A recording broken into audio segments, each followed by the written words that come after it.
Strat-O-Matic Excel Carryover League.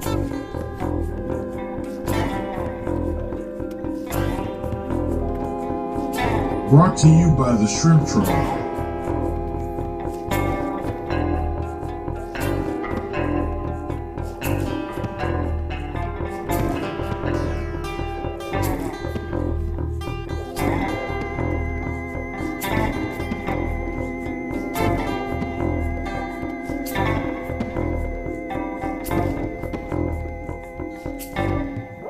(1974 to 1977).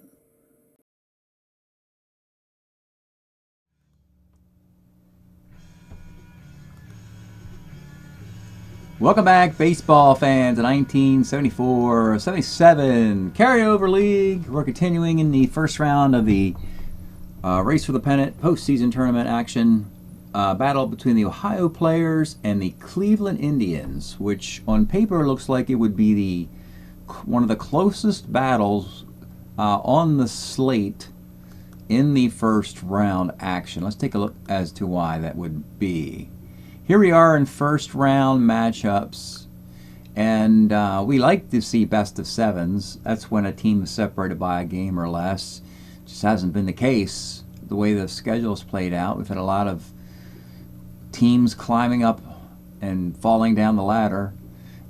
Cleveland and Ohio just played a 7-game series, played all 7 games. Ohio won 4-3 to cut the gap to just a half game in the American League North, which means that a simple best of 7 would decide the series. If they win it 4-3, they'd be ahead by half a game, but they'd be +2 in the tiebreaker at that point. So they wouldn't need to play a tie-breaking game 8. So with that, here's another thing we need to address before I get into the games. A team, the pairing of teams, one team comes out guns blazing, and the other team has no idea what's going on. So the Dodgers just needed 1 game to beat the Giants, who needed to win 8 in a row. They couldn't do it. Baltimore needed 1 game to beat Toronto, who needed 7. So 2-0 for the winning team. Yankees ripped off the Red Sox 5 in a row. That's +7. White Sox lost to the Royals 3 straight. That's 10-0. And the Twins lost only a single game in the most remarkable run right here. Twins, 3 back in the standings, 4 games back in the tiebreaker, needed to win 6 of 7. That's what they did. They won 6 of 7, which means that the beat downer, the one who does the beat down, is 16-1. Doesn't mean home or away, doesn't mean any of that. It just means the team who is determined to win the first round matchup is 16-1. Write that down somewhere in a little piece of crumpled up paper, and we'll see if it comes into play here. Game 1 of Cleveland at Ohio in Dayton, Ohio, home of the Ohio players. It's Gaylord Perry versus Vida Blue. Wow, there's some Cy Youngs in there. Top of the first, you get a Buddy Bell solo homer, 1-0 visitor. Bottom of the inning, a Larry Lentz walk, stolen base, sac fly, and then a Gary Alexander homer. It's 2-1. And it's not going to be a good day for Gaylord Perry, unfortunately. Double walk, 2-run single Larry Lentz, single stolen base, Carlos May, sac fly, Jerry Mumphrey, walk, stolen base, double Dave Cash. You get the idea.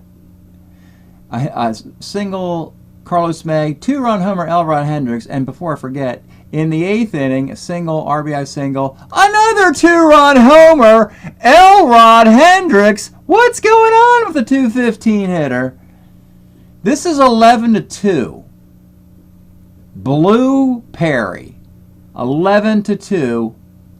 We didn't think we'd get a mismatch. Thought we'd get a pitcher's duel. Thought we'd get a close game. Thought we'd get 2-1, 1-0, 6-5. No. 11-2 Ohio players. All right. They're at home. Makes sense. Home field, right? Game 2. 7-1 final Ohio players. And they beat up on Clyde Wright in this one. You get a 2-run homer, George Hendrick. 3 singles, sac fly in the 4th. Single, RBI triple, Alex Johnson. Solo homer, George Hendrick in the 8th against his former team, Cleveland Indians. Lynn McLaughlin gives up a couple walks and a single in the 4th. That is it. Lynn McLaughlin, 9 innings, 7 hits, 1 run allowed. Clyde Wright, 7 innings, 10 hits, 6 runs allowed. Ohio defending the home turf in Dayton, folks. And they're serious in Dayton. You don't want to mess around in that town. I'm telling you, folks. Those Clevelanders, they kick up the Spurs, you know, and that ain't gonna roll in Dayton. So the Dayton, Ohio players beat Cleveland 7-1 and are up 2-0 in the series. Again, it's a best of 7. So the home team could win every game. When these two teams played the first time around, they alternated games for a while. Cleveland won game 1, Ohio won 2. Cleveland 3, Ohio 4. Cleveland 5, then Ohio won 6 and 7. And now 1 and 2 here. So they're on a 4-game winning streak. Interesting. Let's go to game number 3. Now we're in Cleveland. Doc Ellis, Jim Perry. They come out of the gates blazing again. Larry Lynch triple, scores on a ground ball. Gary Alexander single, and then Will Robinson, danger, 2-run homer, Bill Robinson, it's 3-0. Oh my goodness. Bottom of the 4th inning, Oscar Gamble homer, Spikes walks, Kuiper singles. There's a 2-base error on George Hendrick in there, giving them a couple gift runs, sac fly single, and your Tribe have a rare lead in this thing, 4-3. But these are the Ohio players. They come back immediately the next inning. A single, ground ball advances the runner, RBI single to tie it, caught stealing ends the inning. And then in the 7th inning, you get a single and a double, second, third, 2 outs. Ray Fosse makes an error, just a regular single base error. But he makes an error. He's an E13 catcher in the year of 76 for some reason. 5-4 game. Whoops.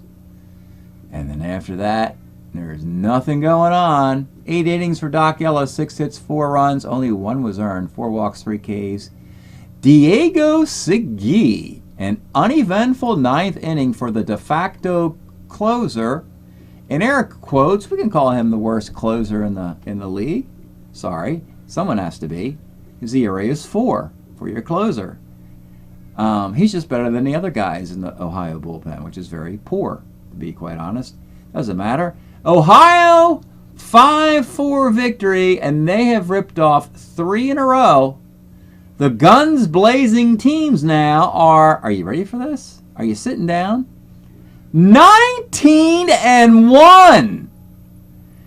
Something happens at the All-Star break, and the one side of the ledger has, scorched earth on their mind, and the other side of the ledger is like, well, a little tournament, a little postseason tournament, little tune-up tournament for the playoffs, blah, blah, blah, blah, blah, blah. Nope. Fate can change a lot. And look at the American League. Well, look what the storyline in the American League is almost rewritten. And we've only had, 5 battles. So let's look at the White Sox scenario. So they fell to just 2 over 500, which looked unfortunate. And they're joined by Cleveland, who is also just 2 over. So that kind of resets those two franchises a bit. Here's Ohio players at 19-12. Folks, look, hey, if you didn't want your little Ohio players team to ruin your traditional Major League Baseball franchise narrative, I got some news for you. This team is practically going to the playoffs. They're already 7 over 500 and only have 2 more rounds of this tournament left. They might fall to a wild card. They might fall out. They might lose the rest of their games. They might lose 4 straight to Cleveland right now while we speak and do this broadcast for all we know. But I'm just saying, they're doing it with starting pitching, a good offense, and not a lot else. But sometimes, if you get good starting pitching and a great offense together, working in sync, you can go a long way. You can get to 19-12, and that's exactly what's happened. And meanwhile, the Cleveland Indians, what do we have to do? What do we have to do to the Cleveland Indians? I joked once before that I was going to put them in their own division, make a 9th division with just Cleveland in it to see if Cleveland could win it with no other teams in their division. I mean, we have cherry-picked the Indians for success for no apparent reason. I have no attachment to Cleveland, but my goodness, they still can't take advantage when the Detroit Tigers, who have been to 3 World Series in the American League in the last 8 years, are finally getting old and decrepit. The Expos still aren't quite there yet. They're getting there, but they're not. So it's all there for the Indians, and no, that's, yeah. Well, all that changed today in a must-win Game 4. We did the same broadcast with Royals, White Sox. We said White Sox, just win a game, or 2, or 3, or 4. Don't get swept. Don't get swept, Cleveland. Even if you lose a couple games in a series and Ohio wins 4 games to 2, that's not a bad gig. That's really not that bad a gig. But don't get swept, Cleveland. Your life will be miserable. Today's starting pitchers for the Ohio players is Rudy May. Rudy Kazuti May. Rudy had an ERA of a real good ERA. 3.19 earned run average in 1974 with the New York Yankees. All right, and for the Cleveland Indians, you have Dennis Eckersley. Eckersley in 76, 13-game winner, 199 innings, 3.44 ERA. Really had some nice years there before he goes to Boston, before he goes to the Cubs, before he turns into a closer, and an incredible career for the Hall of Famer. Don't forget, don't sleep on Dennis Eckersley in Cleveland. He was very, very good. People may have forgotten because it was so long ago. And he has to say, it's Dennis Eckersley trying to save the Cleveland Bacon today versus a team from Dayton, Ohio. In this division, we have teams from Dayton, Ohio and Burlington, Vermont doing rather well, while the Cleveland powerhouse is struggling. Leading off for the Ohio players, it's Larry Lintz. 46, walked him. That's an invitation to steal. And he's safe on a 9. Larry Lintz never considers the breaks when he gets to first base. He always attempts a stolen base. It's like a universal logic for this expansion team, which is, in theory, supposed to be overmatched, but obviously they're not. They're doing extremely well. Dave Cash, 39, grounds a short. Dan Driesen, 66, strikes out. And with 2 outs, it's Gary Alexander. 1-4 is a strikeout. Nice comeback for Eckersley after the leadoff man got on. All right, Cleveland's made a change in their lineup. They got Tommy Harper to lead off to give him a little bit of an offensive jolt, if possible. 1-6 flies to center. Rick Manning, 36, strikes out. And with 2 outs, it's Ray Fosse. 3-7 flies to left. Top of 2, it's Will Robinson. Bill Robinson, 38's a K. George Hendrick, 58, another K. And Carlos May, 34, grounds the 3rd. Bottom of 2, it's Oscar Gamble, 67 walks. Cliff Johnson, 6'2", left. Hey, your Boog pal, 69, that's another walk. And that's the walk column for Rudy May against lefties. 2 on, 1 out, and you got number 7 hitter, Buddy Bell. 66 is a strikeout. All over the 6th column this inning, and with 2 outs, Dwayne Kuiper. 3-6 walked him, bases loaded, 2 outs. Big moment for Frank Duffy. You could really become a legend here with a big productive at bat. Here's the pitch to Frank Duffy. 2-9. Let's take a look at Frank Duffy on the team because of the glove. He's a 2E19 shortstop. That's good enough to go to the playoffs, folks. Do some damage if you've got the other parts. And Cleveland, for the most part, they got the parts. They got a decent bullpen. They got a good rotation. They do have a nice offense. It's not out of the realm for this team, who's down 0-3, to make a run, and do some damage in the playoffs.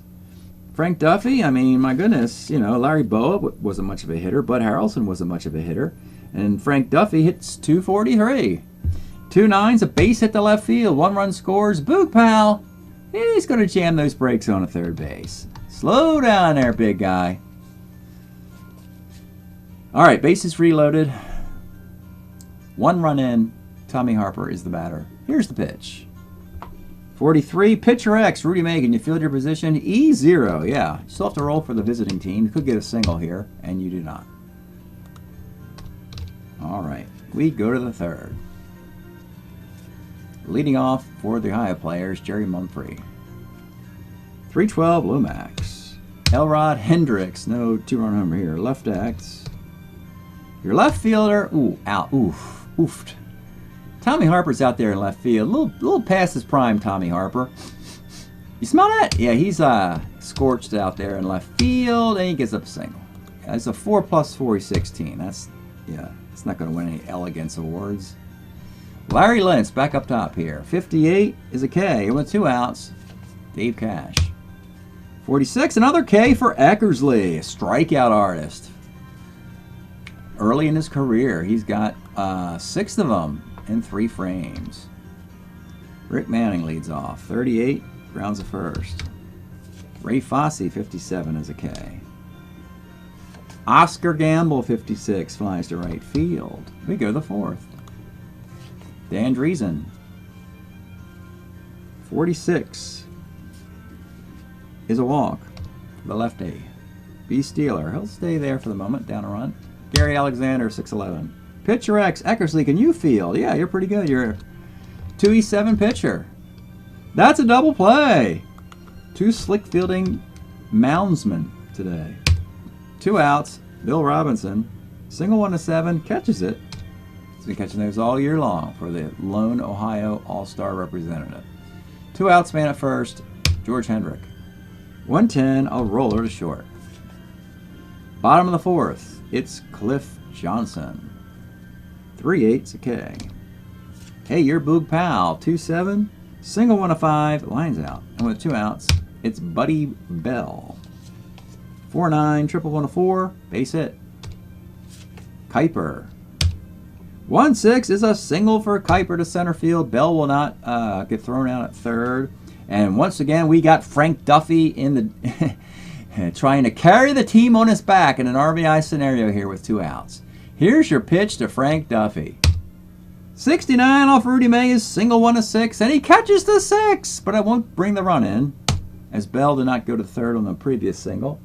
So it loads the bases, and it goes to the top of the lineup and Tommy Harper.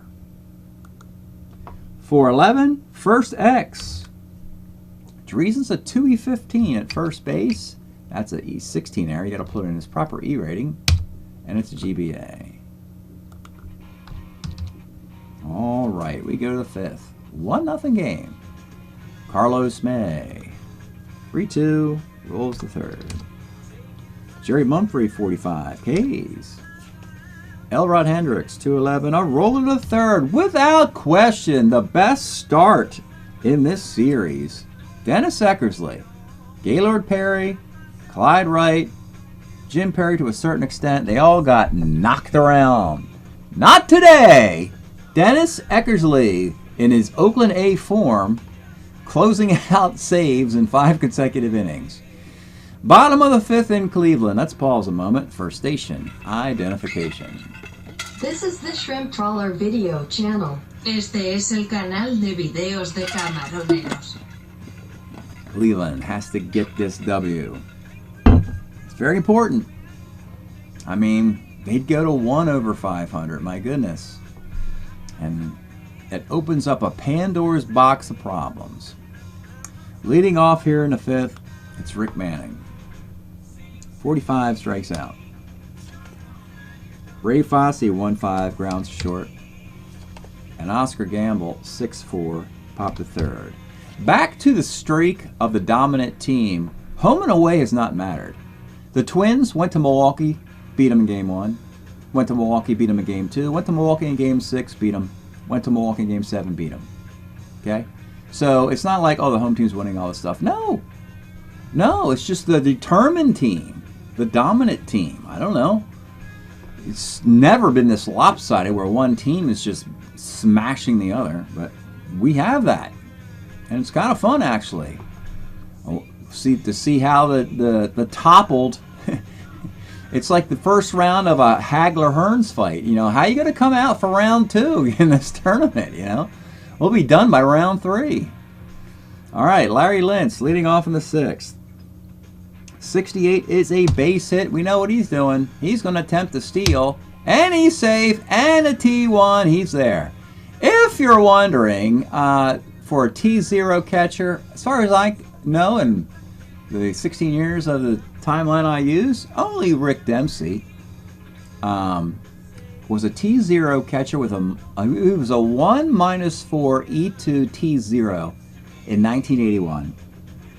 And he hit 215 as a part-time catcher. But in any event, he is the only human on earth that would not throw that ball into center field. Larry Lentz slides into third base as the tie run. The infield will come up, and the batter is Dave Cash. 6-10, you walked him. Runners on the corners, still with the infield up because Cash is speed at first anyway. Dan Driesen. 52, first C, but infield was up. So the runner at third holds. Cash goes down to second. We have second and third, one out. And they're going to bring the infield up again because Alexander, believe it or not, yeah, you'd be silly not to. He has no plus on his card against right-handed batting. That's very rare. They usually have a ground ball somewhere, and the plus adds up to a 6 on these cards normally. He doesn't have any. None. It's all hits, walks, and strikeouts. So here's the pitch to Gary Alexander with the infield up. 3-6, there's one of those walks. Now you have the bases loaded. You could move it back and go for a conventional double play, of which Bill Robinson hits into a bunch of. And what I always do is I look to see if there's any ground ball B's on the card and he has none. So I'm going to play it back here, increasing my odds of a conventional ground ball double play. Bases loaded, one out. Bill Robinson, here is the pitch. 4-9 off of Eckersley. Well, this is pretty good. Double one fly ball. Almost got it. Double one fly ball. Mr. Eckersley, you are nasty to right-handed batters. My goodness. That's sac fly. We have a 1-1 tie. We have runners at first and second with 2 outs. We have George Hendrick. 2-5, grounds are short. 1-1, bottom of the 6th. It's Cliff Johnson. 1-9, single 1 to 16 is a base hit. And now it's Boog Powell. 2-11. Fielder's choice for Boog. He is at first with 1 out. And you got Buddy Bell. 64, third X. Third baseman. Oh, Bill Robinson's a 4-20 playing out of position all year long. Better off in the outfield, but they have nobody to play third base for this team, and, well, he just made an error. So you have first and second with 1 out, and Dwayne Kuiper. 4-9 off the Rudy May card. Dwayne Kuiper, triple 1-9 is a single dot, and the Indians retake the lead. The infield will come up for Frank Duffy. 1-3, you saw that card earlier. That's the power zone there. That's the Frank Duffy meat zone there. That's a double. Crushed the double to center field. He had 1 home run. Crushes a double to center field. 1 run scores. Kuiper. He's going to run even with 1 out on a 16, and he scores on a 2. A 2-run double by 3 for 3, Frank Duffy. Frank, I'm saving the Indian season, Duffy. My goodness. And we have a 4-1 game. Runner at second with 1 out, and it's Tommy Harper. 2-10 grounds to third. And you have Rick Manning. 58 flies to left field to end the frame. Top of the 7th, it'll be Carlos May. 2-5, he walks. We'll stay there, down 3 runs for Jerry Mumphrey. 2-9, let's take a look at this Jerry Mumphrey card of 1970. What year is this? 77. Jerry moved around a lot. St. Louis, San Diego, the Yankees, Houston. So that he would make a great candidate for expansion team, but just settle down in Dayton. You can be the king of Dayton, Jerry. You'll love it here. So he's decided to plant his roots, and he's not going to bounce around in all those major league franchises. He's going to play his whole career here. 287 average in 77. Good range, good base stealer. You know, the only thing he really lacked was power and maybe a throwing arm. But otherwise, nice little player, Jerry Mumphrey, for a reasonable amount of time. 2-9, double 1 at 10 is a double. And suddenly, the Clevetown Indians have the tie run at the plate in the presence of Elrod Hendricks, who shouldn't scare Dennis Eckersley here into the 3-run homer territory. I mean, I would hope not if you're really worried that Elrod Hendricks is going to go launching pad on you. Eckersley's a starter 6, though, and he actually hit the point of weakness in the last inning. So he, unfortunately, will have to leave the game. It doesn't mean you have to go to a left-handed pitcher here. You can, if you're dominating with a righty who dominates righties in the form of Eckersley, you can continue with that. And they will. They're going to bring in Tom Buskey here in the 7th inning. Buskey in 74 for Cleveland. 2-7 with a 3.36 ERA in 99 innings. He will come on in for the point of weakness Eckersley in the 7th frame. And here's her pitch to catcher Elrod Hendricks. 3-6, you walked him. Oh! And now we're at the top of the lineup with Larry Lentz. Abe Bunner have to bring the infield up. You can still get an infield up double play for the home team. That can happen. So Larry Lentz will swing away. 69 off Buskey is a sac fly to center field. And it is 4-2 with runners at first and second and 1 out.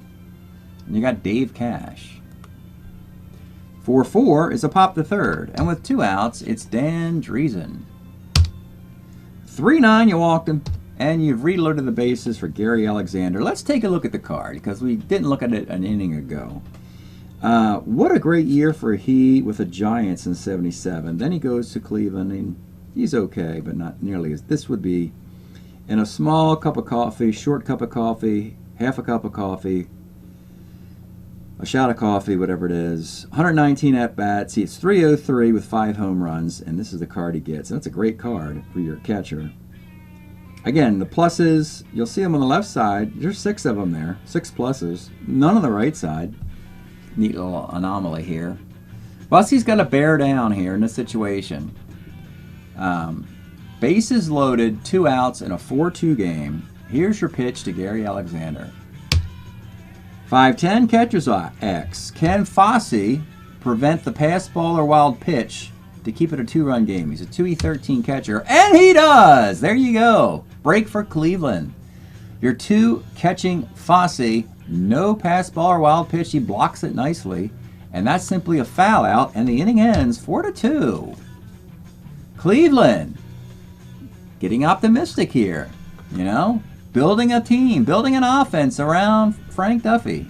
It's working today. Yeah, it's working. Stretch time here in Cleveland. We are enjoying Ohio Friends, the James Gang's classic 1970 LP. James Gang rides again with the classic Funk 49. We got the bomber on here, man. Closet Queen, the whole thing is here. 10 My Garden. Ashes, the Rain, and I. There I go again. Great LP. The second of 3 classic LPs while Joe Walsh goes along for the ride. James Gang rides again. Back to the game. The Indians like to add to their lead against Rudy May in a 4-2 affair here in the bottom of the 7th. Leading off, it is Ray Fosse. 3-4 pops out. Oscar Gamble, 68. He walks. I got Cliff Johnson. 5-10 short X. But Lentz, not known for his glove. He's a 40-44 shortstop. That'll leave a mark. A two-base error. Oh my goodness. That has to be a very low percentage to get a two-base error. And what do we have here? Oh yeah, 1.89% of the time. Yeah, that's going to happen. Yeah, that thing's gone in the dugout or in the box seats. Matter of fact, Joe Walsh might have been at the game. That might have hit him in the head. He was in the right behind the Cleveland dugout, and whoops, wasn't paying attention. He was drinking his beer. So yeah, that is a two-base throwing error on Larry Lentz, and now it's second and third, one out. This really changes the complexion of this inning and this game. Cleveland has a fantastic chance of dumping on the Ohio players right here and right now. And the man to do that is number 6 hitter, Boo Powell. Here's the pitch. 54, center X, Mumphrey in center. He's a 2E13 in center field. And another two-base error on that, well, E13. Yeah, that's going to be an error most of the time. When you roll the X, when you roll the E rating, we always have to preface that. And another 2.54%. Yeah, I think an E1 or E2 center fielder would drop that ball. When the percentage is that low, you got to be like an E0. Pretty much. Two-base error on Jerry Mumphrey, and you're starting to see the warts a little bit on the Ohio players. They certainly are not a perfect team. And maybe they've been overachieving for a long time now. It is now 6-2. Runner at second. For Dwayne Kuiper, 54, center X again. And this time center X again is caught. And now we have, or that was Buddy Bell, I should say. Now we have Dwayne Kuiper. 1-8 is hit by the pitch. You plunked him. Oh, you didn't want to do that because now you got Frank Duffy here, and he has been a monster today. An absolute devastating machine. A man who cannot be stopped. You can only hope to contain him.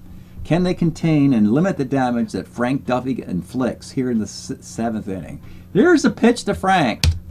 5-11. Center X again. Boy, they are dotting that X on the left side of the Rudy May card and then on the right side of the Rudy May card.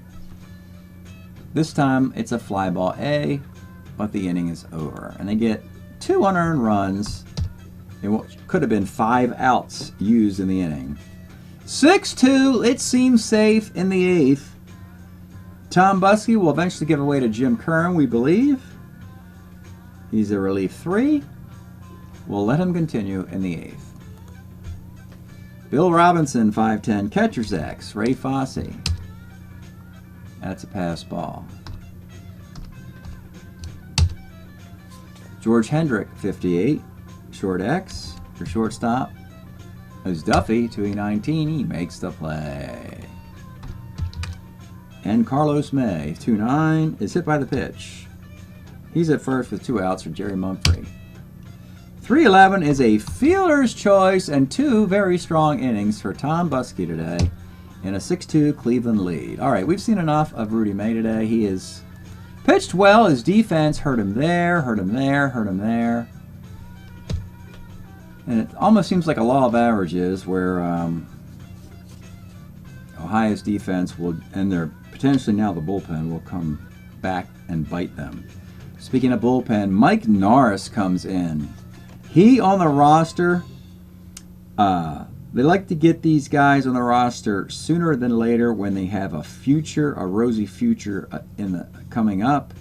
Mike Norris's 1980 card will be selected at a certain point, and they'll have that for 4 years, and that will really help this franchise tremendously. But right now, Mike Norris is trying to figure himself out, as he had a 4.78 ERA with the Oakland A's in 1976. He comes on here in the 8th inning to mop up a little bit. Tommy Harper. 65, oh boy. Homer, 1-2-13, triple. The rest, he's got power, it is gone! And oh boy. Yep, Mike Norris. Home run, Tommy Harper. He'll leave the game. And Ken Berry will come in for defense for the 9th inning. And there goes the save chance for Jim Kern. Rick Manning, 49, flies to left. Ray Fosse, 46, flies to left. And Oscar Gamble, 410, third X. Robinson's a 420. That's another error. All these errors, I wonder if they're inflicting doubt in the Ohio player team. Quite possibly could. Cliff Johnson, 49, flies to center field. Well, the narrative's changed as we go to the 9th inning. We're going to bring in Kern anyway because he's hardly played in the series. It's not a safe situation, but he is their all-star closer, Jim Kern, 2.36 ERA in 1976. He'll come on in the 9th. We've finally seen a fight. 19-1 will turn into 19-2 for the afflicted, the beaten down. Elrod Hendricks, 67 single. Back up top to Larry Lentz. 2-4 single. 2 on for Dave Cash. 57's a K. Dan Driesen, 1-8 is a walk. Oh boy, Jim Kern. Bases are loaded. He's a relief 3-starter 5 if you're wondering. Playing back for Gary Alexander. 47's a K. And with 2 outs, Bill Robinson, 310 is a fly ball to left. Made it interesting. And was not a safe situation. It's a 7-2 final. That's a victory for Mr. Eckersley, who got the lead back in the bottom of the 6th before he left in the 7th. So Eckersley gets the win. Rudy made the loss. In Game 4, Cleveland wins 7-2. So we'll have Game 5 in Cleveland will be Gaylord Perry versus Vida Blue. And then when the series jets back to Dayton, well, it doesn't jet back. They probably take a bus. Yeah, one of those big Greyhounds. Jim Perry for Cleveland versus Lynn McLaughlin, and then Clyde Wright versus Doc Ellis for Game 7. Those last 2, if necessary. We'll give you the box score of this and whatever happens in the rest of the series after the break, so stay tuned. All right, folks, here's the box score of Game 4. You just saw Cleveland winning 7-2. Eckersley, 6 innings, 4 hits, 2 runs, only 1 earned, did walk 5, struck out 7. Bullpen went 3 scoreless. Rudy May, 7 hits, 6 runs, only 2 were earned. The errors just piled up again. 1, 2, 3, 4 in this game. So can Cleveland win Game 5 to force a shuttle bus trip back to Dayton? Let's check out game number 5. And oh my goodness, Vida Blue, Gaylord Perry, and 23 runs are scored. You tell me, folks. You tell me. The Ohio players hit Perry first. They knocked Perry around last time. They did it today. Walk, double, strikeout, 2-run single, Carlos May. Bottom of the inning, error on the shortstop Lentz, error on Dave Cash, 2-run single, Rick Manning were tied. 2-base error on Oscar Gamble. RBI single, guy gets around the plate, 3-2. And then Vida Blue just comes unglued today. Don't know what got into Vida Blue, but he just got racked. Buddy Bell double, Gamble single, Cliff Johnson home run, Boog Powell back-to-back home run, 4 straight singles and 2 runs in the 4th, and then in the 6th inning, Bell, Gamble singles, Cliff Johnson, a 3-run bomb, black eye, Vida Blue had to go 5 innings, 15 hits. I don't think that's ever happened to Vida Blue before, ever. 11 runs, 8 earned in this thing. Cliff Johnson's composite box today. 4 for 5, 3 homers, 7 RBIs. 4 runs scored for Cliff Johnson today.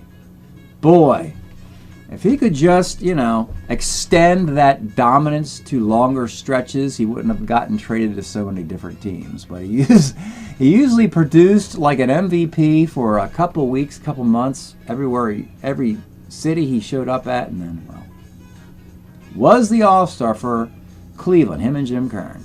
16-7 final, and if you're Gaylord Perry, you tap out after 6 going, yeah, I'll take the W, but I got things I got to work on.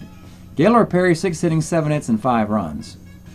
But they got the 16-7 victory. And the errors, yeah. We talked those 2 early errors. Mike Norris made an error, and then Larry Lentz made another one. E44 shortstop. That's not going to play well in the playoffs if they get there. Ohio wins the first 3. Cleveland wins the next 2. Will they complete the comeback? We go to Dayton for game number 6. It is Jim Perry versus Lynn McLaughlin. These have been very, very capable backups, often outperforming the aces. Jim Perry's been pitching better than Gaylord. McLaughlin's pitched better than Vita Blue a lot of the time. Bottom of the first, Lynn's double, RBI single, Alexander. Bill Robinson double. They try and run Alexander. He gets thrown out of the plate. This is the 3rd runner to get thrown out of the plate by Rick Manning in the series, who's got just a -1 arm. But they just can't seem to... Ohio can't seem to use their speed to an advantage to distance themselves from the Tribe. You get another Boog Powell homer in the 2nd inning where it's 1-1. But then in the bottom half, single double, sac fly Jerry Mumphrey, RBI single Dave Cash. It is 3-1. And once again, Lynn McLaughlin is closing out innings. Allows a hit in the 3rd. Big 6th inning. Walk, single, single. Then he gets a Boog Powell fly ball to shallow left. He strikes out Charlie Spikes. And he gets Dwayne Kuiper on a high can of corn to center field. So they don't get anything there. Larry Lentz sac fly at 4th inning. 4-1 game in the 8th inning. The Indians make it interesting. Cliff Johnson triple, RBI ground out, make it 4-2. They pull McLaughlin after 8, 7 hits, 2 runs, 4 walks, 4 Ks. Diego Segui pitches an eventful 9th inning. Gives up a single to Ron Hunt, a walk to Tommy Harper, but then he gets a strikeout, ground out for the save. Ohio does win this more conventional game, 4-2. And you only had 1 error in this one, so that helped clean up their defense a little bit. Bill Robinson made an error, but otherwise their defense played better. They played better. They didn't steal any bases in this game. Oh, yeah, they did. Dave Cash still won. So Ohio gets a more conventional style victory, a tighter game. Your success will ultimately be measured on your tight games. If you put up an 11 burger or a 13 burger, it's hard to outmanage yourself and lose those things. These are the games you have to win. You've got to have pitching, defense, the whole thing. The bullpen, the bench, so forth, so on. So we go to the result here. In a best-of-7 series, Ohio took care of the Indians 4-2. They've played 2 best-of-7s back-to-back. Ohio is 8-5 against the Indians. Ohio's 20-14. The Indians are 18-15. The Indians, well, you know, those 2 wins were very important, even though they weren't able to make the comeback. Let's take a look here. They still mathematically presently sitting at the wild card. We still have a lot of tournament action left. And they're just a half game ahead of the White Sox, who did not get a win against Kansas City. So that helps the Indians in that phase. The teams who are looking really good right now, believe it or not, are out west. Angels A's still have to play, but look, they're 5-6 over 500. If they play just a long 6 or 7 game series, both teams feel confident they'll make the playoffs. Which means that there could be an outlier joining the White Sox and Indians. Could it be, probably not the Yankees, could it be the Twins? Could it be the Tigers? Could it be the Expos? You know, there could be an outlier team that jump into this mix. As a couple American League teams, the Indians and White Sox, have stumbled to this point. That's it. Break up the Ohio players. They've done it again, beating Cleveland, this time 4-2. Thanks for checking this out. We'll see you next time.